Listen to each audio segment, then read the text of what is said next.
ગઈ તારીખ 2/7/24ના રોજ ભેસ્તાન પોલીસ સ્ટેશનમાં ભાણોદરા ગામની સીમમાંથી એક ડેડ બોડી મળી આવેલી, જે મહિલાની હતી. તે બાબતે અમે ભેસ્તાન પોલીસ સ્ટેશનમાં નવી BNSS કલમ 103(1) અને 238 મુજબનો ગુનો દાખલ કર્યો હતો.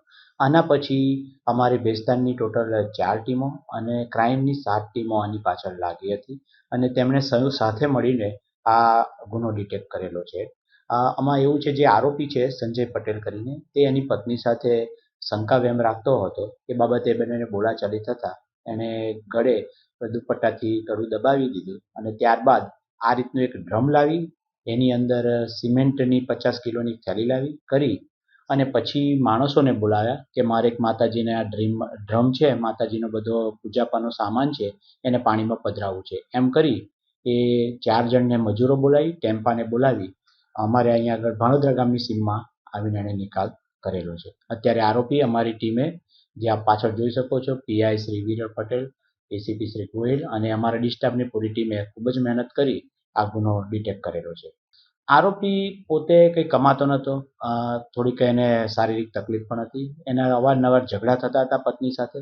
એના બાબતે ગુસ્સે થઈને એણે આ કર્યું. પછી એને ડેડ બોડી નિકાલ કરવા કઈ રીતે કરવું એટલા માટે એણે જાતે આ વિચારી અને આ રીતનું પગલું ભરેલું છે. એવી કોઈ નથી ક્રાઇમ પેટ્રોલ જોયું હોય, પરંતુ એને નિકાલ કઈ રીતે કરવો, એટલે એને ઘરે પાણીની તકલીફ હતી એટલે પીપળું લાવ્યો હતો 1 દિવસ પહેલાં, એવું હાલ પ્રાથમિક પૂછપરછમાં જાણવા મળ્યું છે. એટલે એમાં નાખી સિમેન્ટ નાખીને આ રીતે નિકાલ. આ લોકો સચિનના પાલી ગામ છે ત્યાં આગળ રહેવાનું છે. આપ સમજી શકો છો કે 2 તારીખ 5-6 દિવસથી સતત અને પોલીસે 24/7 આની પાછળ લાગી.